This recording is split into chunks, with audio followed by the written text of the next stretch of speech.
ہم پڑھتے ہیں مگر جو لوگ حج کرنے جاتے ہیں وہ جا کر وادی مینا کو دیکھتے ہیں, وہاں پر اللہ کے پیغمبر کی ادا کی گئی سنت کو وہاں پر جا کر اپناتے عمل کرتے ہیں, سنت ابراہیمی. میرے حضور نے فرمایا سنت ابیکم, آقا فرماتے تمہارے باپ ابراہیم کی یہ سنت ہے. میرے مصطفیٰ کریم نے فرمایا یہ تمہارے باپ ابراہیم کی سنت ہے. تو جو مینا میں جا کر قربانی کرتے ہیں حاجی, وہ کتنے مقدر والے ہیں کہ وہ قربانی کا ثواب تو پاتے ہی ہیں, اس منظر کو بھی ان کی نگاہوں کے سامنے وہ منظر بھی آ جاتا ہے کہ وہ جگہ دیکھتے ہیں کہ جہاں پر حضرت ابراہیم علیہ السلام نے پروردگار کی خوشنودی اور رضا کے لیے اپنے بیٹے کی گردن پہ چھری رکھ دی تھی. وہ منظر بھی ان کی نگاہوں کے سامنے ہوتا ہے. اور حجاج کرام اس وقت ان وادیوں کو دیکھ رہے ہیں, وہاں ارکان حج ادا کریں گے, ارکان حج ادا کریں گے حجاج کرام. اللہ اکبر, وہ کتنے مقدر والے ہیں نا جنہیں کعبے کا طواف اور جنہیں ارکان حج ادا کرنے کا موقع اللہ نے عطا فرمایا ہے. وہ لوگ کتنے مقدر والے ہیں جنہیں اللہ نے یہ توفیق دی ہے کہ وہ اس کے پیارے محبوب تاجدار مدینہ کا روضہ دیکھ کے آئیں گے. تاجدار مدینہ والی کونین کی بارگاہ میں جنہیں حاضری کا موقع ملے گا, جو مصطفیٰ کریم کی تربت کی زیارت کریں گے, خدا کی قسم وہ جنتی بن جاتے ہیں. اس لیے کہ میرے آقا نے فرمایا, میرے مدنی کریم آقا تاجدار مدینہ فرماتے ہیں من زار قبری وجبت لہو شفاعتی. میرے مصطفیٰ کریم فرماتے ہیں جس نے میری قبر کی زیارت کی اس پر میری شفاعت واجب ہو گئی. اسی لیے تو میرے امام نے, امام اہل سنت تاجدار بریلی نے کہا نا, حاجیوں آؤ شہنشاہ کا روضہ دیکھو, کعبہ تو دیکھ چکے کعبے کا کعبہ دیکھو, آب زمزم تو پیا خوب بجھائی پیاسے, آؤ جود شہ بطحا کبھی دریا دیکھو.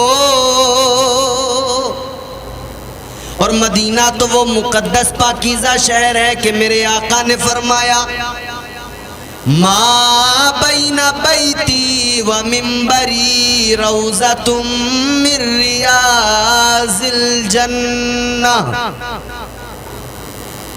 میرے آقا نے فرمایا میرے حجرے سے لے کر میرے منبر تک جو زمین کا ٹکڑا ہے وہ دنیا کی زمین نہیں بلکہ وہ تو جنت کی زمین کا ٹکڑا ہے.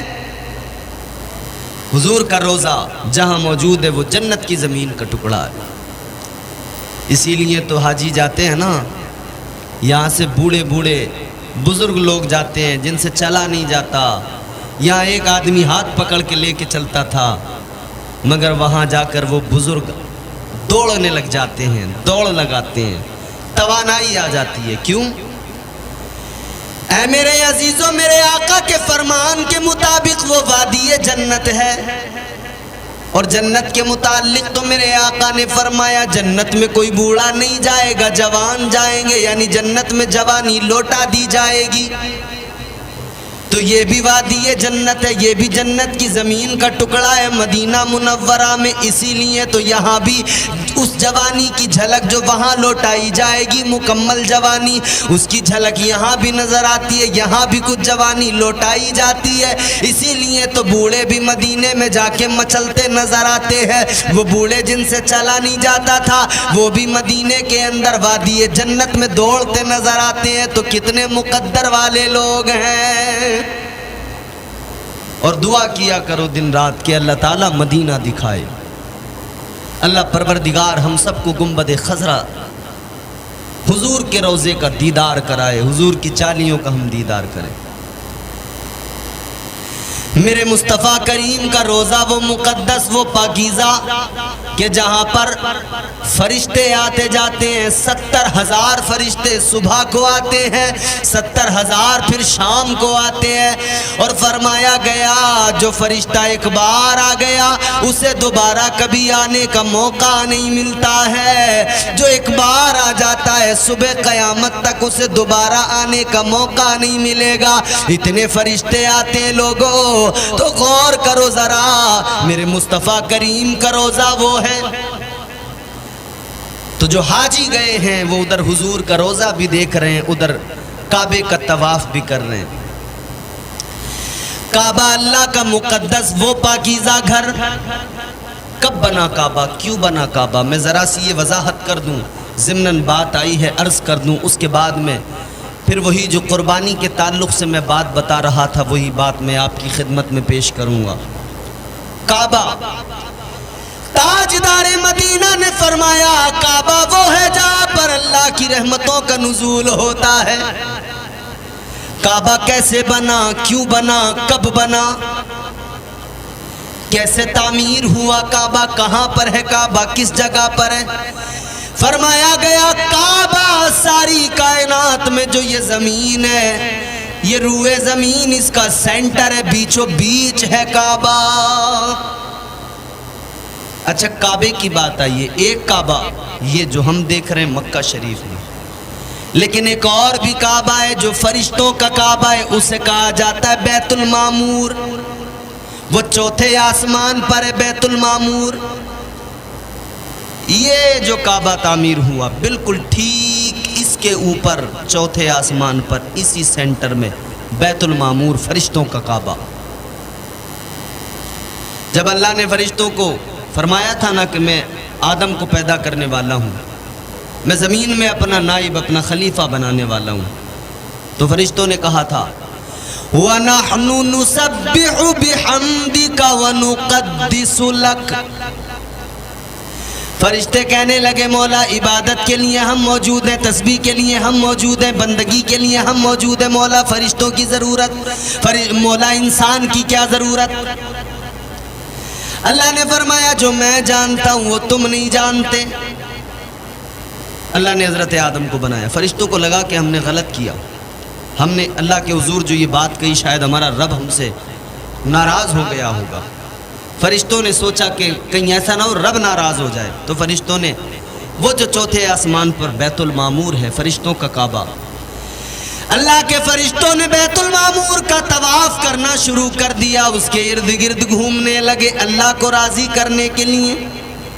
پروردگار تو سب جانتا ہے مگر پھر بھی اللہ نے معلوم کیا میرے فرشتوں یہ کیا کرنے لگے، یا اللہ تجھے راضی کرنے کے لیے، اے مولا کہیں تو ناراض نہ ہو جائے، تجھے راضی کرنے کے لیے یہ عمل کر رہے ہیں کہ ہم بیت المعمور کا طواف کر رہے ہیں۔ اللہ نے فرمایا اے میرے فرشتوں تمہیں لگا میں ناراض ہو گیا تو مجھے راضی کرنے کے لیے تم نے اس کے چکر لگائے طواف کیا، تو سنو زمین پر جو انسانوں کو میں آباد کر رہا ہوں میں اپنے ان بندوں سے بھی بڑا پیار کرتا ہوں، میں نے انہیں اشرف کا خطاب دیا ہے، ان پر بھی کرم کرنا ہے مجھے، ان پر بھی فضل کرنا ہے۔ اے فرشتوں ایک کام کرو، یہ ادھر بیت المعمور ہے، اس کے ٹھیک سینٹر میں زمین پر ایک کعبہ بنا دو، میرا گھر بنا دو، اس گھر پہ میں اپنی رحمتیں برکتیں نازل کروں گا۔ میرے بندے جب گناہ کر لیں گے، جب وہ کوئی مجھے ناراض کر لیں گے تو وہ اسی گھر کے یعنی کعبے کے ارد گرد گھومیں گے، طواف کریں گے، تو میں ان کا خدا ان کے سارے گناہوں کو معاف کر دوں گا۔ پروردگار فرشتوں سے فرماتا ہے میں اپنے بندوں پہ کرم کروں گا، اس لیے کعبہ زمین پر بناؤ۔ فرشتوں نے سب سے پہلے زمین کے سینٹر میں بیچوں بیچ میں اللہ کا گھر مقدس پاکیزہ گھر کعبہ بنایا۔ یہ کعبے کی تاریخ ہے، کعبہ فرشتوں نے سب سے پہلے تعمیر کیا، پھر حضرت آدم علیہ السلام نے کعبے کو تعمیر کیا، پھر دیگر انبیاء نے، مگر پھر بعد میں حضرت ابراہیم علیہ السلام نے کعبہ تعمیر کیا۔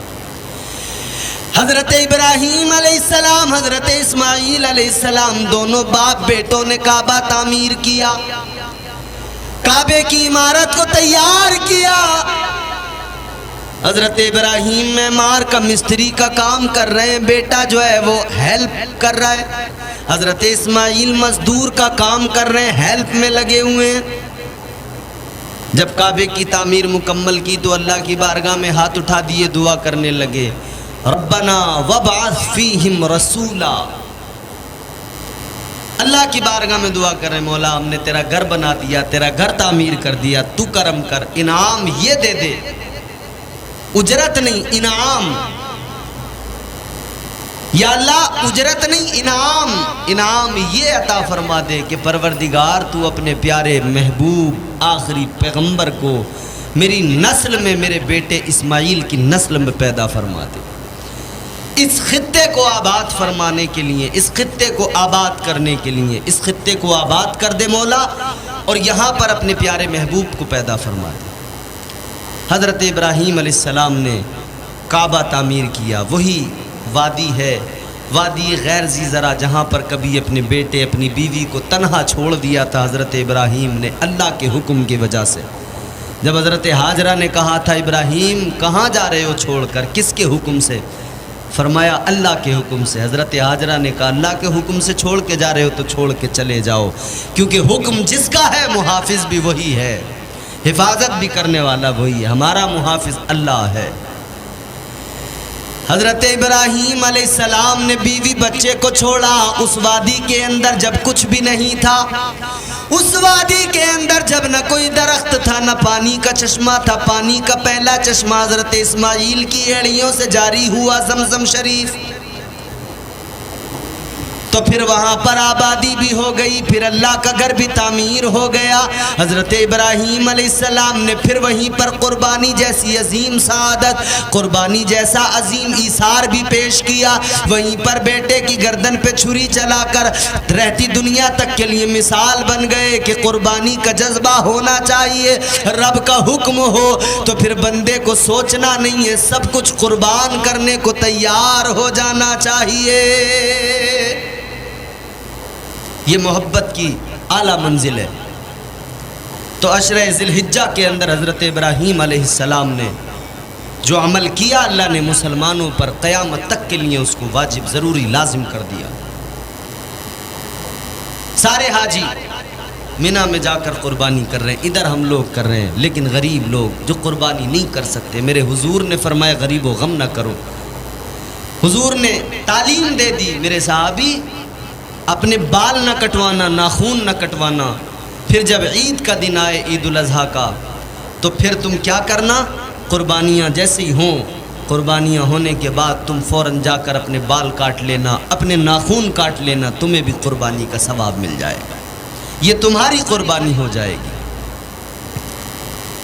اب اس قربانی کے موقع پر کئی چیزیں ایسی ہیں جن کو سمجھنا اور ان کو اپنی زندگی میں شامل کرنا، ان پر عمل کرنا بے حد ضروری ہے. ایک بات تو یہ ضرور ذہن میں رکھیں کہ یہ قربانی کو معمولی نہ سمجھیں.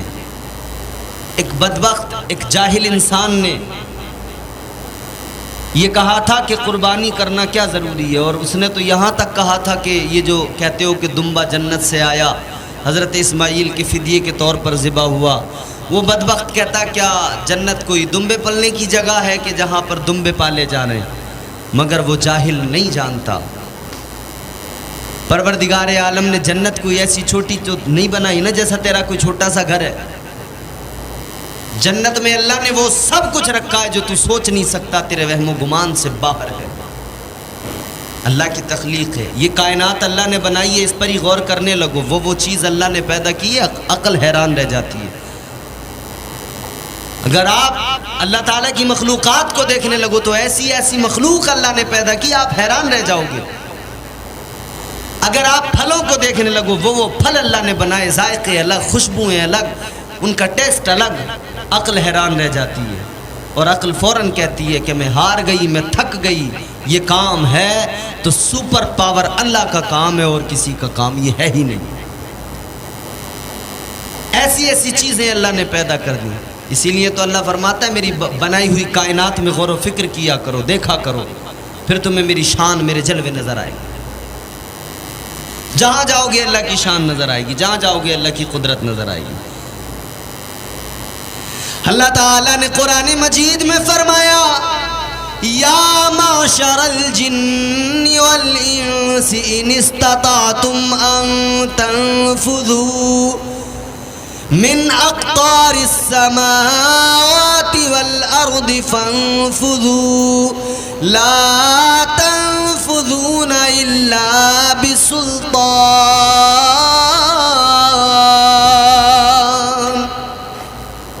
اللہ کا قرآن کہتا ہے جہاں بھی چلے جاؤ، جتنا چاہے زور لگا لو، دنیا کے سارے جنات بلا لو، سارے انسان بلا لو، جتنی کوششیں کر لو، مگر جہاں بھی جاؤ گے تمہیں اللہ کی قدرت کے جلوے نظر آئیں گے۔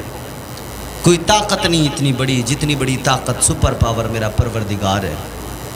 اس رب نے کائنات کو بنایا، اس نے کہا کن ہو جا فیکون، پھر ساری کائنات ہو گئی۔